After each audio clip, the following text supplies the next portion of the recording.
ये बड़ी खबर आपको बता दें, लेबनान में इजरायली सेना का भीषण हमला हुआ है। लेबनान में इजराइल पर फास्फोरस बम से हमले का आरोप भी है। ये बड़ी खबर आपको बता रहे हैं। हालांकि आपको जानकारी दें कि युद्ध में फास्फोरस बम का इस्तेमाल नहीं होता, लेकिन इस बीच इजराइल ने कई बार इसका इस्तेमाल किया है। और जैसा कि हम आपको लगातार शुरुआत से बता रहे हैं कि इजराइल का भी एकमात्र मकसद यही है कि आखिर हिजबुल्लाह को कैसे खत्म करना है, तबाह करना है, बर्बाद करना है। तो ये आरोप इजराइल पर लग रहे हैं। हालांकि इजराइल की ओर से इन आरोपों को लेकर अभी तक कोई जानकारी या कोई इस तरीके का बयान नहीं है कि उसने फास्फोरस बम का इस्तेमाल किया गया है, लेकिन ये आरोप इजराइल पर लग रहे हैं। लेबनान में इजरायली सेना ग्राउंड ऑपरेशन में जुट गई है और इसी से जुड़ी हुई एक ग्राउंड रिपोर्ट आपको दिखाते हैं कि वहां पर क्या हालात हैं।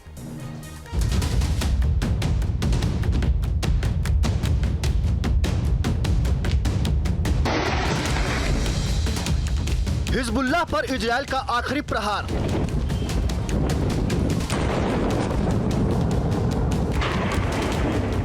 हिजबुल्लाह के संपूर्ण विनाश का अभियान।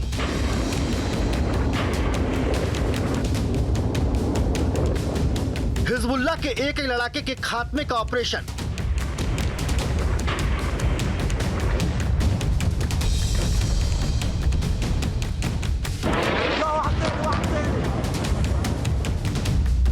लेबनान की जमीन पर आमने सामने का युद्ध।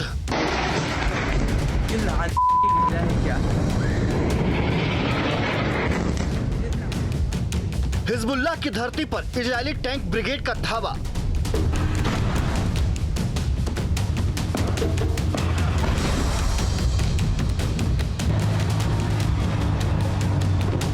इजरायली सेना लेबनान की धरती पर उतर चुकी है।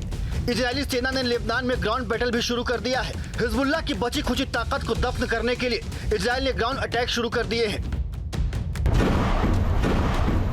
इजरायली सेना बॉर्डर क्रॉस कर दक्षिणी लेबनान के अंदर तक पहुंच चुकी है। हिजबुल्लाह के लड़ाकों की तलाश शुरू कर दी है।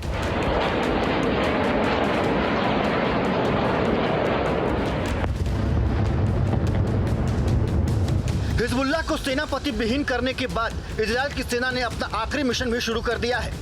इजरायल के मार्कवा टैंक दक्षिणी लेबनान में पहुंचना शुरू हो गए हैं। ग्राउंड ऑपरेशन के लिए रास्ता बनाने के लिए हैवी आर्टिलरी फायरिंग इजरायली सेना कर रही है।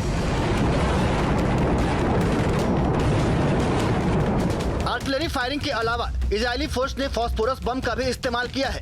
दावा किया जा रहा है कि इजरायल के मेतुला शहर से लगे दक्षिणी लेबनान के इलाकों पर फास्फोरस बम से आईडीएफ ने हमला किया है। इजरायली सेना का यह अभियान अभी दक्षिण लेबनान तक ही सीमित है, लेकिन इजरायल ने बेरूत के दहिया शहर को भी खाली कराने का ऐलान बजा दिया है। दहिया में हिजबुल्लाह के बड़े ठिकाने हैं। यहाँ पर हिजबुल्लाह ने अंडरग्राउंड ठिकाने बना रखे हैं। दहिया के रिहायशी इलाकों में हिजबुल्लाह के लड़ाके अभी भी छिपे हुए हैं। इजरायली फोर्स बेरूत से लगे इस इलाके पर लगातार बमों की बारिश कर रही है।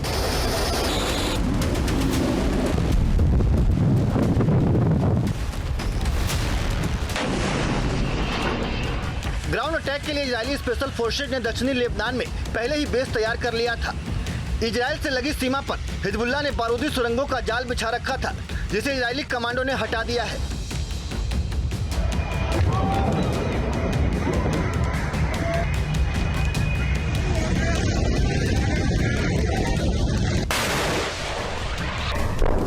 दावा किया जा रहा है कि नसरल्लाह समेत हिजबुल्लाह के ज्यादातर बड़े नेताओं के मारे जाने के बाद से हिजबुल्लाह की ताकत करीब करीब खत्म हो गई है।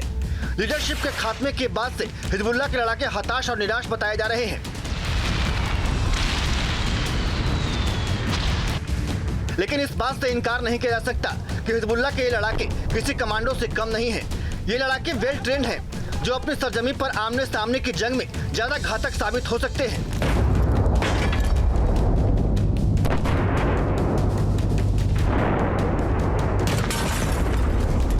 हिजबुल्लाह के पास अभी भी 1 लाख से ज्यादा लड़ाकों की फौज है।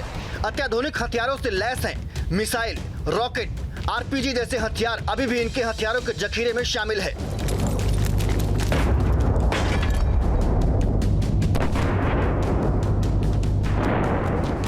ऐसे में इजरायल के हवाई हमलों से बुरी तरह से घायल होने के बावजूद हिजबुल्लाह के लड़ाके अभी भी खतरनाक हैं।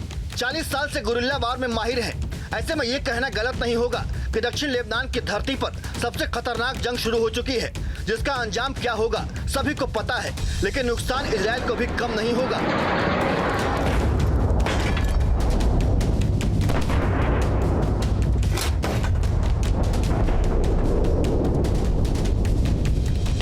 News nation.